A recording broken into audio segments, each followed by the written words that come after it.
Okay, so it's 5:01 p.m. and I call this special meeting to order. If you could please stand for the Pledge of Allegiance.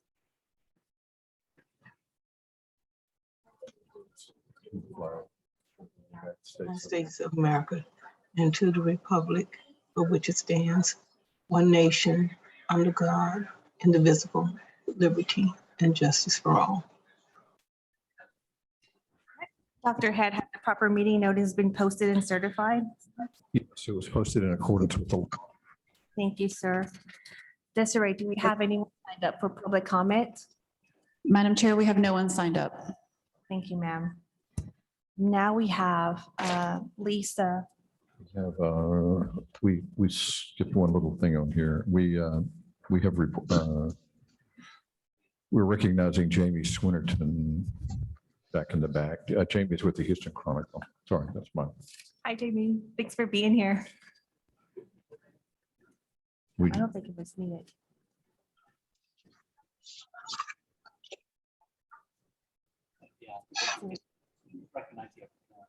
Okay. All right, so let's before we move to the presentation, we're going to do some roll call. If we can have Trustee Pierce. Here. Trustee Wilson. Here. Trustee Stoma. I'm here. I'm here. Trustee David Bode. Not here. Trustee Sullivan. Present. Trustee Kane. Here. Trustee Murillo. Present. Myself, thank you. Okay. If we could have, please, Lisa, help us with the presentation today. First thing they told me to do. Is that better? Can everyone hear me? Yes. Great. Good afternoon. It's a pleasure to be back here again. I'm here with my colleague, Annie Stein, who you've seen before, and one of the demographers who will be working closely with you all, Matthew Cluck, who will be speaking tonight, and joining us soon remotely will be Rocky Gardner, with whom Mr. Cluck partners.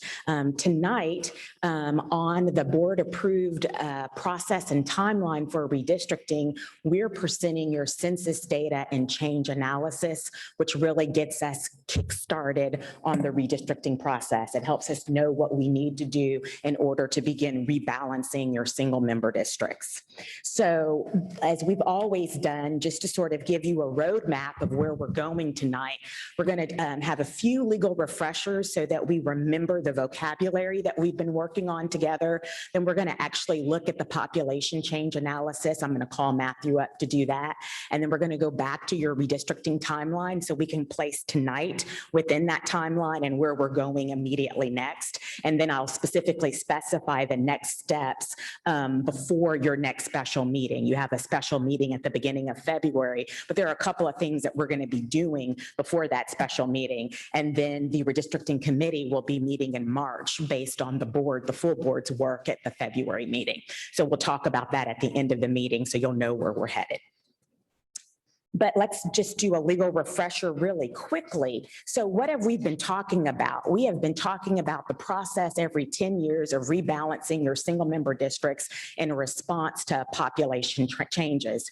Your single member districts are currently, you have 9 single member districts, and we're looking at rebalancing or having to rebalance those districts as a result of population changes. Now, what triggers the responsibility to rebalance every 10 years is a legal requirement that comes from the education code. And we've talked about that. And that is if the difference between your most and least populous district exceeds 10%, we have to rebalance your single member districts. And tonight, we're going to be looking at the data that allows us to make that analysis. Is the difference between your most and least populous district greater than 10%. And what we're talking about is total population. So we're counting all of the individuals within the single member district boundaries, not just persons who are over 18, not persons who are citizens over 18. We're looking at the total population number with respect to that trigger. Now, we've talked about and we've telegraphed that with respect to some of the other things we look at in redistricting, maintaining opportunity districts, single member districts where a minority population is greater than 50% of the citizen voting age population, or influence districts where the minority population in combination is greater than 50%. We also look at voting age population and citizen voting age population because that tells us about voter stream, because those are the actual individuals within the total population that are actually eligible to vote. So there are actually three figures that we look at that the census does report. The first, we look at a total population because that lets us know whether we've hit that trigger. And then as we are rebalancing to come within that 10% threshold and looking at how we do that while maintaining our opportunity and influence districts, we then shift to looking at voting age and citizen voting age population. So why are we on the timeline that we were on? Just to refresh our memory, the education code says that we've got to complete this whole process of rebalancing our single member districts 90 days before the first election, at which we can act on the data that's released by the Census Bureau. So your next election is November of 2022. 90 days before that is August 10th. We've talked about the fact that August 10th is sandwiched between the first day for a candidate to file for a place on the ballot and the last day for a candidate to file for a place on the ballot. The first day being in July and the last day being in August. And so that August 10th date is right sandwiched in the middle there. And so that's why in your board approved calendar, you're completing this process in June, well in advance of the first day to file. So that's just a reminder of why we're on the timeline that we're on. So how do we do it? How do we rebalance your districts? So we rebalance your districts by first looking at your entire system, looking at the difference between your most populous district and your least populous district based on total population, and seeing if that difference is over 10%. If it is, we have to begin to rebalance, and we rebalance until we're under 10%. Now, what we've talked about is this is a system. So as soon as we bring what is currently your most populous district and least populous district back into balance, we might have to look at the second largest and the second smallest, because those might be greater than 10%, and so on and so on and so on, because the entire system, each single member district to another single member district has to be less than that 10% variation. So we'll make sure that entire system, no single member district falls outside of that 10% variance. So that's what we're going to be looking at. And how we do that, how we guarantee that we come under that 10% variance, is we're going to get each one of your single member districts closer to equal population. We don't get them exactly equal, but we want them to be closer to equal population. And in fact, we want them to be closer to the average size. So that's what we're going to be looking at, because that gets us under that 10% variance. And then also, because you went to single member districts as a result of a consent decree that requires you to have certain types of single member districts, one single member district that's greater than 50% Hispanic citizen voting age population, and two influence districts on the basis of their African American and Hispanic population. When we bring those districts back into balance, we'll be monitoring that we continue to comply with that consent decree. So those are going to be sort of our guiding guardrails as we look at this data. So what does the census report, since that's what we're going to be talking about? And we've telegraphed this: total population, voting age population, citizen voting age population.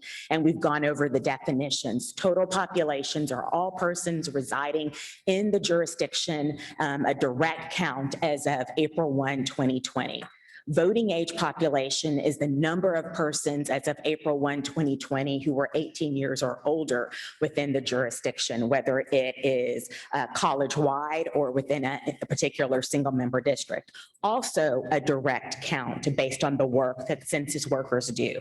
Citizen voting age population, however, is different. It's a mathematical formulation based on survey data. So it's the best guesstimation of the relationship of citizenship to voting age population. So it's not a direct count, but it's the best estimation that we have to that critical number that helps us measure voting strength.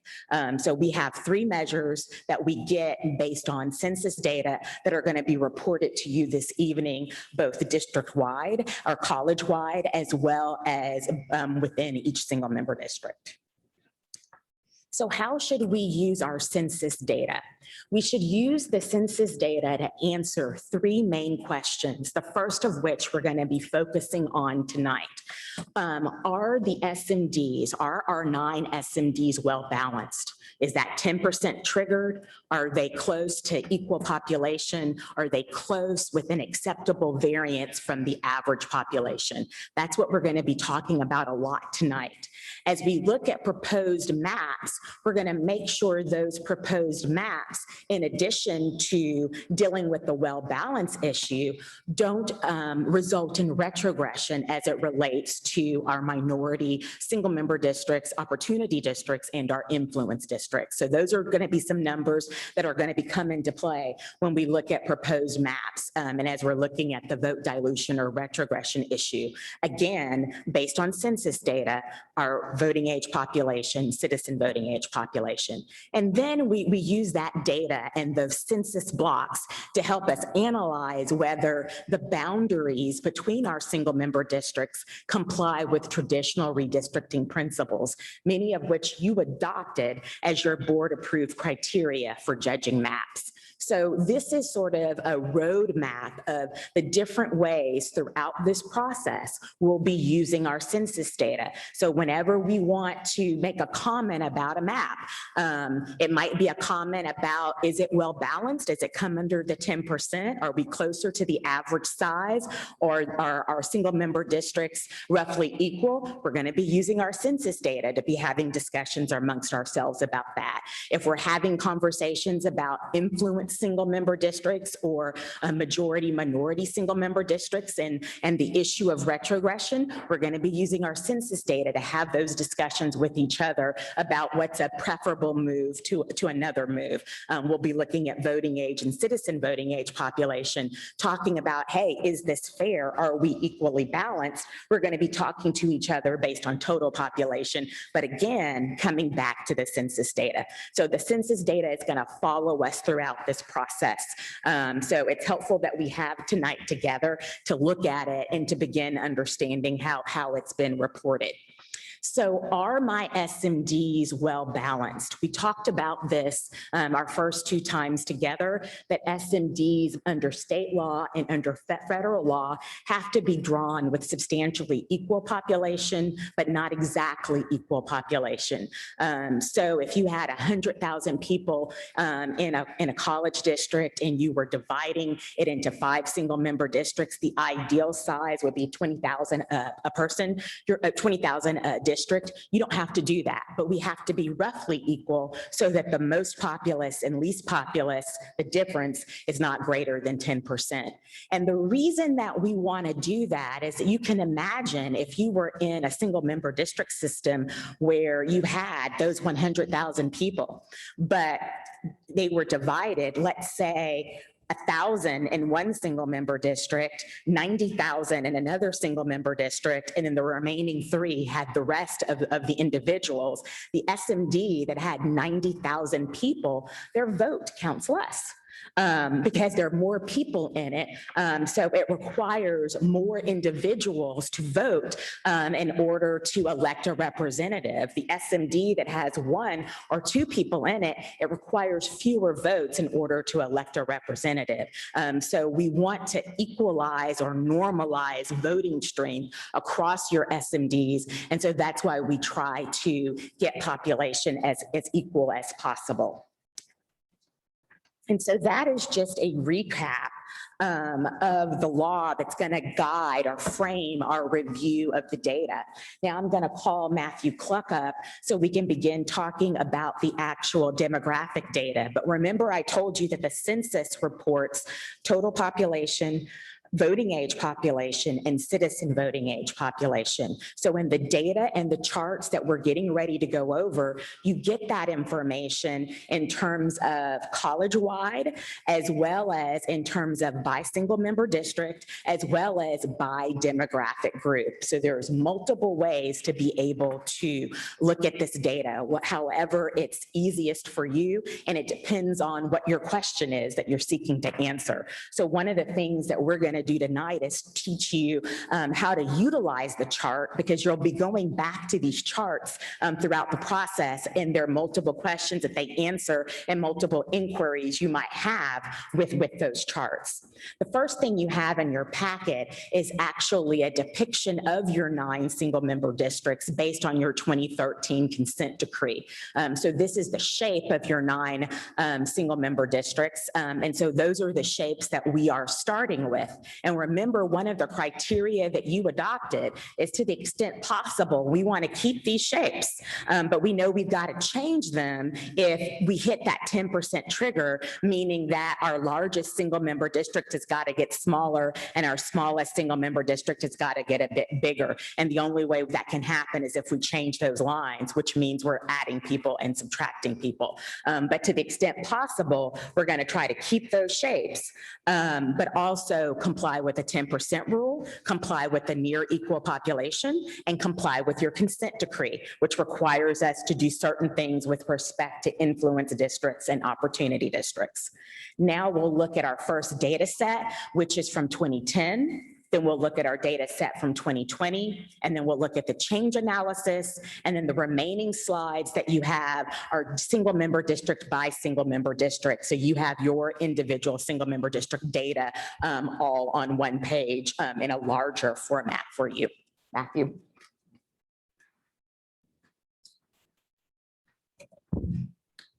All righty. A little low here. All right.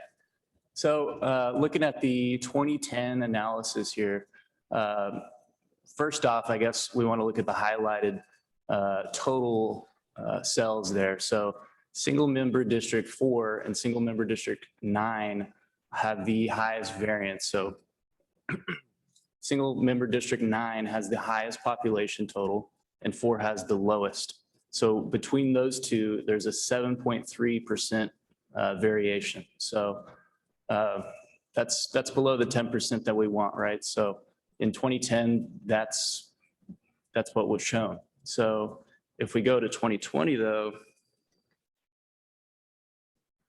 we see that District 1 became the largest total population, and then District 4 remained the smallest, but their variation increased to 38.2%. So since that's not 10%, we have to redraw the lines and redistrict, right? So.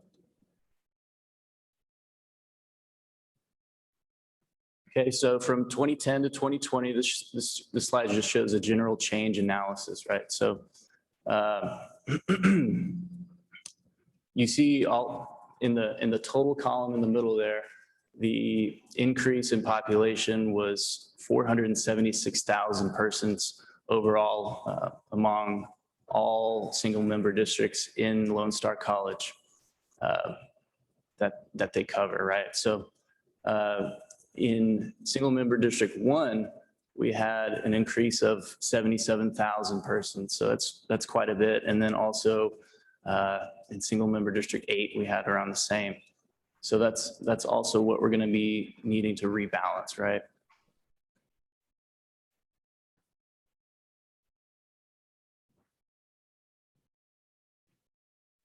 I don't know if, did you want to go over this part, Lisa, or? Before, Okay. Matthew, before Yeah. we move, I just want to ask my colleagues, do you have any questions on the?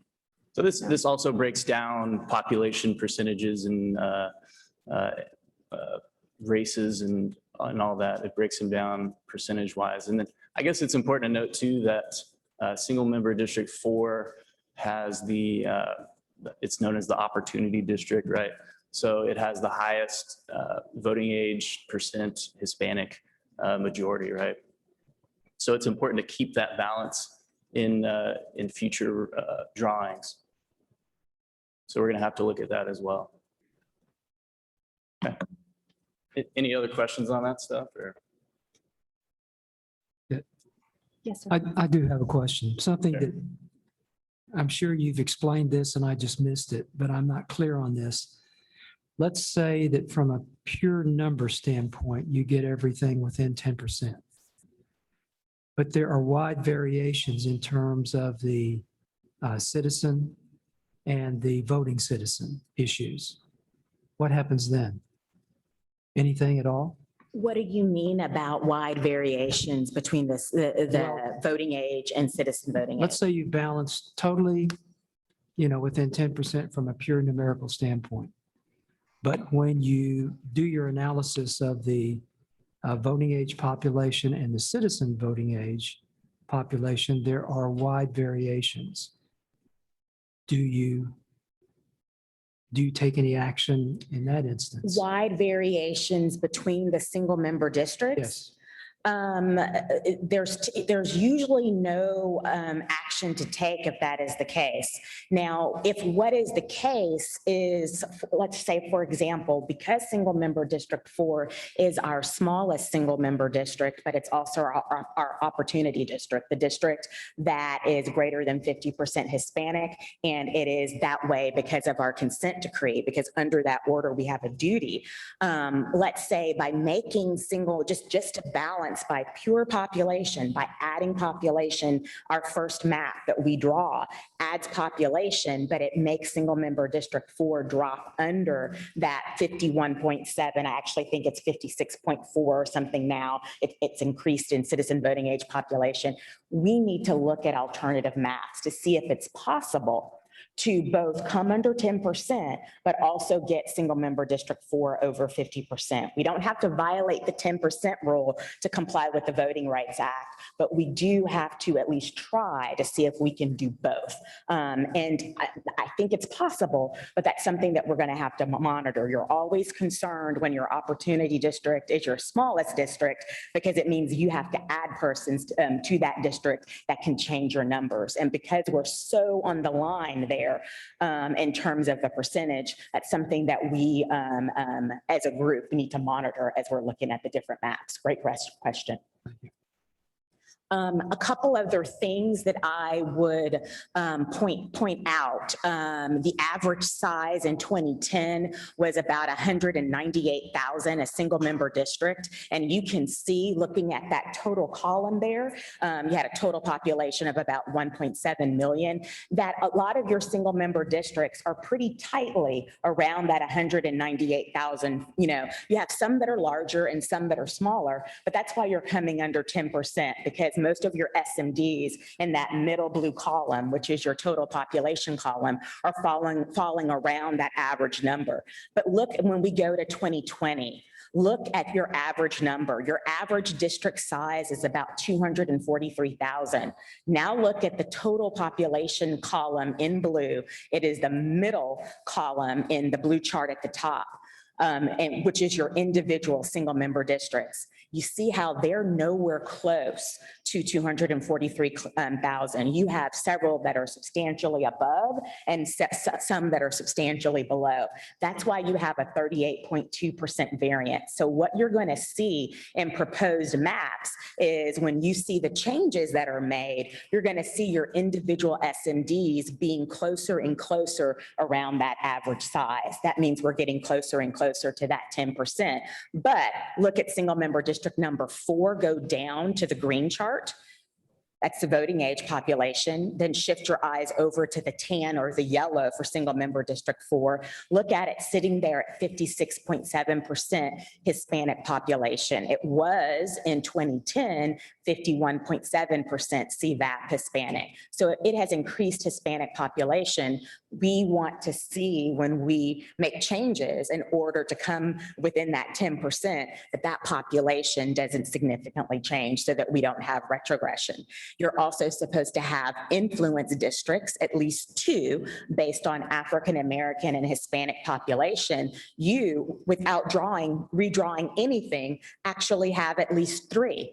Look at single member districts 2, where the African American population is 30.6 and the Hispanic citizen voting age population is 27.7. Single member district 3, where the African American population is 25.9 and the Hispanic population is 29.9. And then also look at single member district 6. Again, we're looking at the yellow or the tan. The African American population is 37.4 and the Hispanic population is 24.3. So right now, before we do anything to rebalance, you've got 3 influence districts. Your consent decree requires 2. Your populations have increased such that you not only have the 2 that the consent decree requires, you actually have 3. So great diversity within your single member districts. And then the highlights are you've increased by about 476,000 persons from 2010 to 2020. Your total population is no longer 1.7, it's about 2.2 million. Your differential, which we saw on the previous slide between your most and least populous district, is 38.2%. Your largest SMD changed from 2010 to 2020. In 2010, it was single member district 9. In 2020, it's single member district number 1.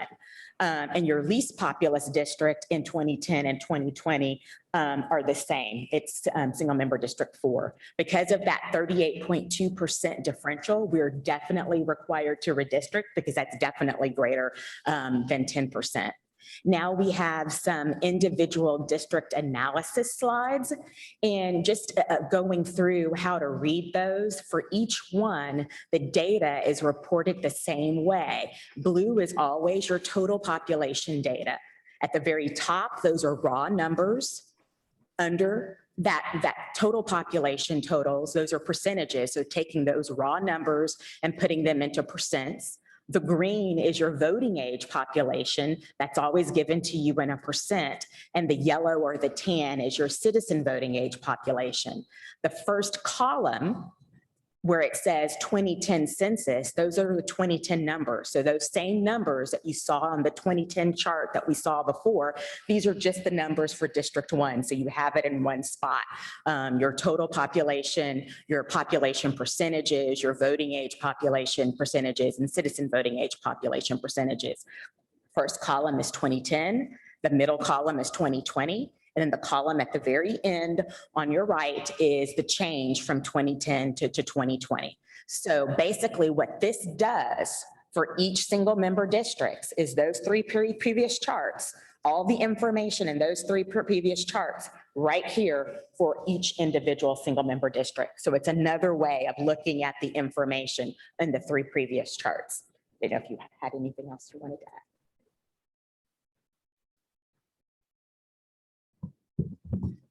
Yeah, so we can go, let's see the clicker thing. Okay, so we can just go district by district here, and for the sake of time, I guess we don't have to go over each one, but if there's any sort of specific question about the analysis on these, I'm happy to go over them. And if anybody wanted to see particular growth in their district, that's fine too.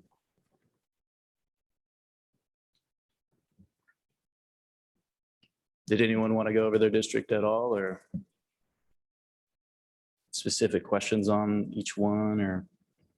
Or does anyone have a question about how to read the charts, the 3 main ones that provide you all the data, both college-wide and by SMD for 2010, 2020, and the change? And then the individual slides take those 3 charts and just individualize them for each SMD. Anyone having difficulty distinguishing between those charts, the 3 main charts, and then the charts for each of the single member districts?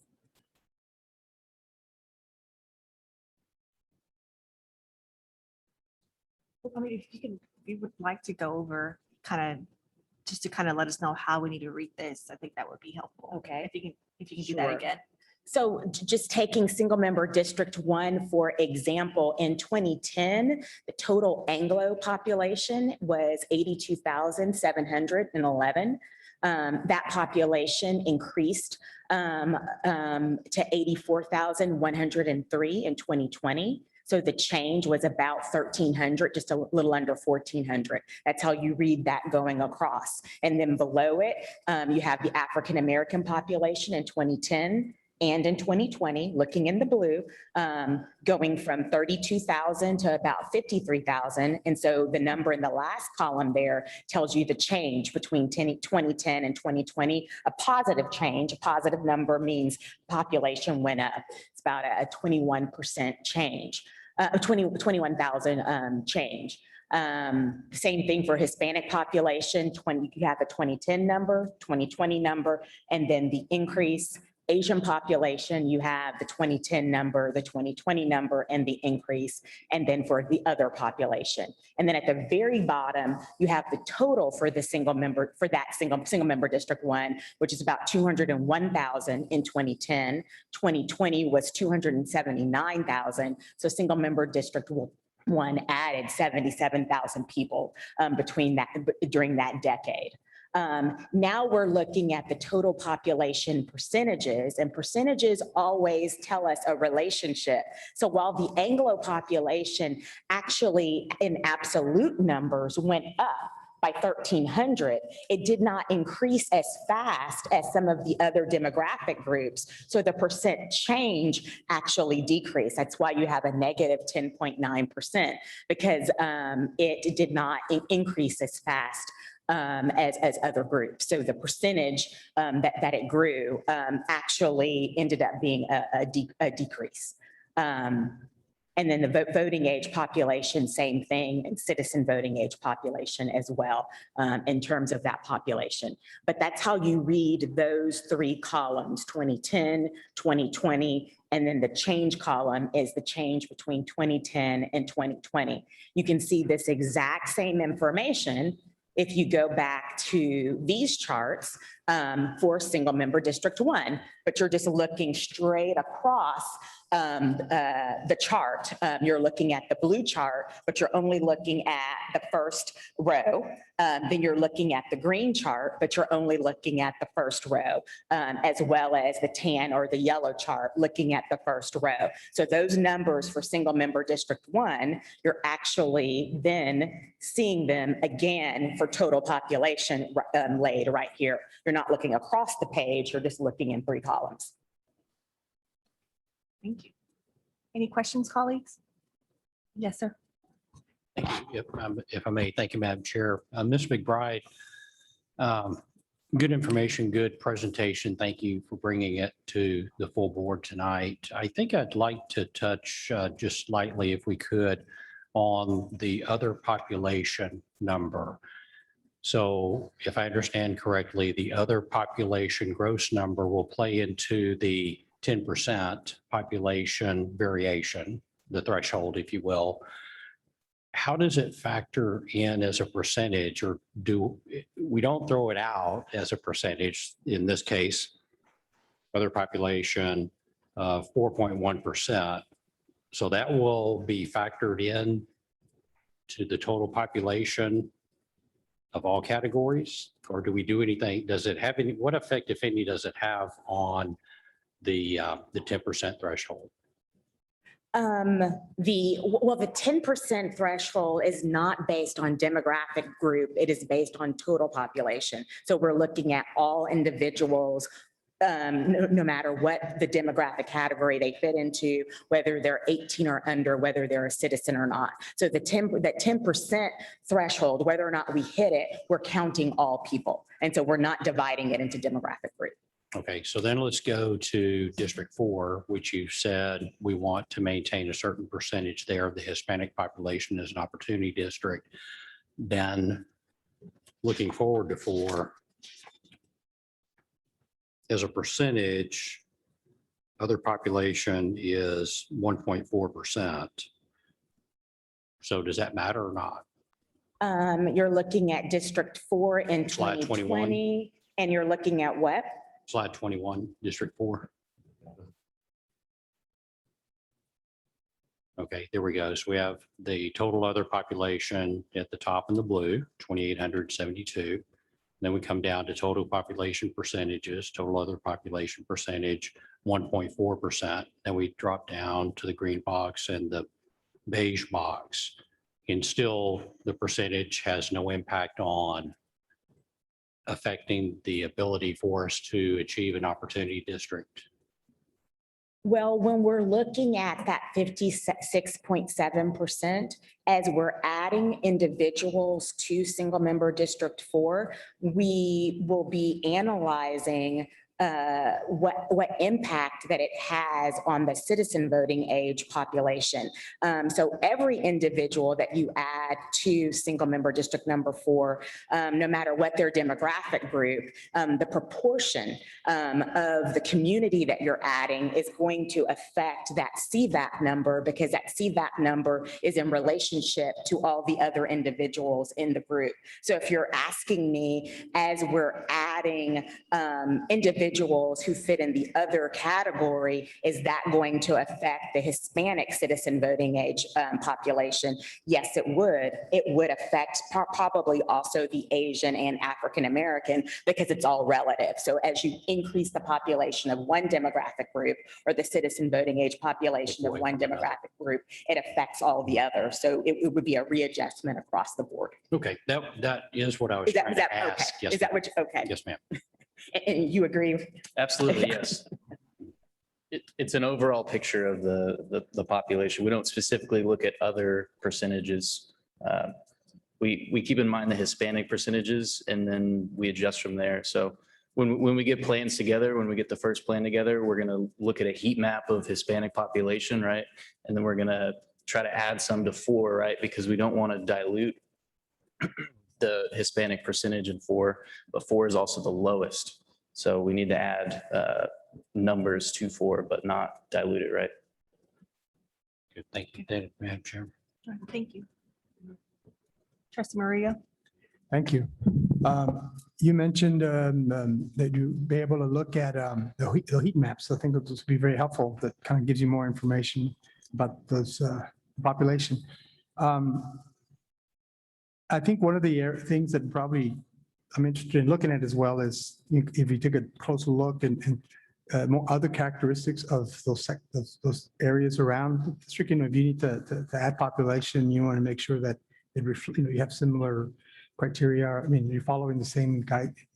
Absolutely. And in fact, the criteria that the board adopted require us to do that. Right. So remember, we're looking at keeping neighborhoods together and communities of interest. So when we're adding population and deciding, you know, was this move a good move or a better move than that move, we'll keep in mind issues such as retrogression and keeping the minority opportunity district over the threshold we need. But we also want to make sure while doing that we are making moves that make sense in terms of keeping like communities together.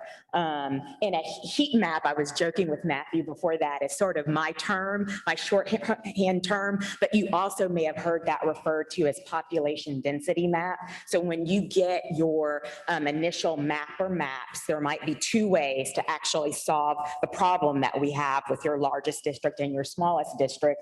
With that will also be a population density, so that you can see kind of where your dense populations are by a demographic group. And that's typical whenever you're looking at redistricting or enrollment projections or drawing any type of boundary lines. Yeah, and that's why I brought up the issue as well, because I think as a board, we want to be mindful, we want to be aware of you know, some subtle changes or drastic changes, especially. But you know, as we over the years, we kind of see the changes happen, and we may decide or may consider certain changes to be more appropriate or more helpful. You know, if the communities of interest maybe work together, or somehow they're united because they got the same they're within the same, political jurisdiction, whatever it is. It's just, I think in general, I think it's not just for my district, but I think overall, I think it's just always, there's opportunities, ways of looking at that, right? That we are able to see what it means, not only in pure numbers, but what's there, right? And you guys really will be at the forefront, as well as your public, in talking about what is a neighborhood, or what is an area of interest or commonality. What we can look at the law, we can look at whether something is breaking at a natural boundary, whether or not you're crossing over an election precinct, whether or not something raises concerns about the 10% rule, or near equal population, or retrogression. But some of those, intangibles about, are we splitting up a community? Are we splitting up a neighborhood? That's where you as trustees really are the experts, and where you want to hear from your community in your community meetings. And if I may ask one more question, and it's, and you may have alluded to this before, I'm not sure. When the way, I know it's different, colleges are designed differently, for different reasons and strategies and all that. Are we allowed to look at that, or I mean, whether one region is within one, served by one community, one college, Lone Star College, campus, whatever. Is that appropriate to look at?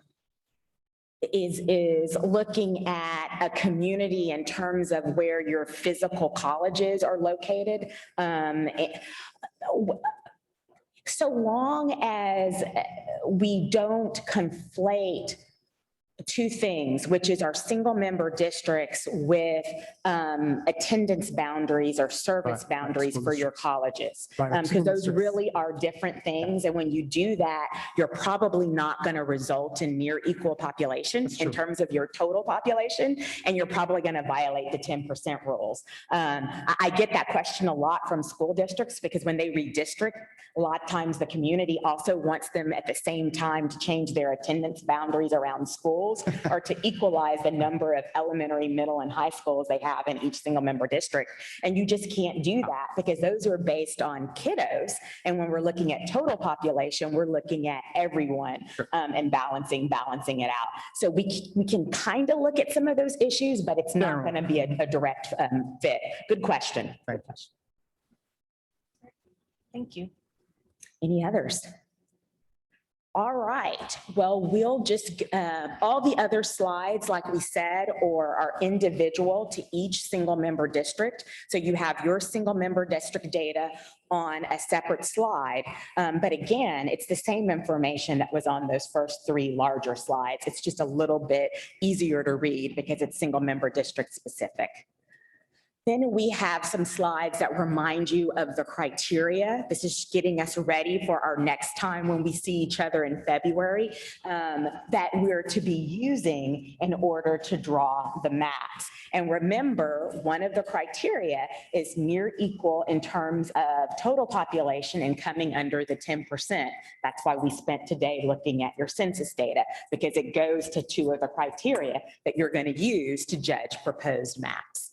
And then, as you see, the other criteria includes not avoiding splitting neighborhoods or communities of interest, which goes to some of the conversations that we've been having. And then criteria number 8 is our retrogression. But we also have the 9th criteria, which is what was working for us in 2010, really for you in 2013. If it's still working for us, we're going to allow it to continue to work for us in terms of our boundaries, unless we have to make a move in order to meet one of the other 8 requirements. So we're going to keep our single member boundaries the way they were in 2013, unless we have to make a move in order to satisfy one of these other 8 criteria that you have on your list. Any questions about that? Well, I want to go over the timeline and highlighted in yellow. Tonight, we had our special board meeting on receiving the census data and the change analysis. Our next special board meeting will be on February 9th, where you'll get an initial map or maps that take a first stab at rebalancing, complying with the 10% rule, near equal population, and being cognizant of single member District 4 staying above that 50% threshold. And then your next redistricting committee meeting is on March 24th. But I've included the full timeline again in your packet. Remember, that is the board approved timeline. And then Trustee Stoma, thank you so much, always provides us an additional graphic so that you can see it laid out in a timeline. Appreciate you so much, Trustee Stoma. So this is an additional graphic of the chart timeline in case that's easier for you to read. And then before that February 9th special meeting, so before that meeting regarding the initial maps, what the trustees agreed to do in terms of public engagement is we're going to be holding a public education meeting where we go over the data that we've gone over tonight, those 3 main maps and the individual SMD map. Also, we're going to post on your website the same material. So before we even have that public engagement meeting, the public will have access to the material. So perhaps they come to the meeting with any questions they may have. And then in order to allow us to hit the ground running at the February 9th meeting so that we can begin to know some of your individual concerns about your single member districts, we'll be reaching out to you to schedule individual meetings with the lawyer and demographers to talk about any of your initial thoughts about a proposed map and combine those into the first proposals that are shown to you on February 9th so that we can hit the ground running. So those are our next immediate steps that get us ready for February 9th. But February 9th is the next special meeting. Before then, we'll have a public education meeting. We'll update your website and then individual one-on-ones to get some of your initial thoughts. Unless anyone has any initial thoughts they want to share tonight. But you probably need to look at the data more. I certainly understand. Yeah. Madam Chair, may I jump in? Yes, please. Thank you. Ms. McBride, you're helping other districts with redistricting. It's early in the process. Are there any stumbling blocks out there that you've seen or any lessons learned yet or anything that we need to learn from others, if you will? Transparency is important. Communicating with the public often is important. I think that you have adopted a timeline that does that. That's very in process. That is very, very transparent. That communicates with the public at important decision points throughout the process. The other thing is we have posted that online. And so now the public has an expectation that those are the milestones that we're going to meet. So we need to meet them so that we satisfy those expectations. So those would be lessons learned. And I think that based on those lessons learned, you guys are off to an excellent start. Thank you. Thank you, Madam Chair. Any additional questions for my colleagues? All right, hearing none. Thank you, Lisa. Thank you, Matthew, so much for the presentation. Really appreciate that. Thank you so much. We appreciate it. All right, so colleagues, do we have any suggested future agenda items for our next special meeting? All right, hearing none, I just want to thank again, Lisa, Matthew, and our redistricting committee meeting. Thank you so much. And it is 5:49 and we adjourn. Thank you.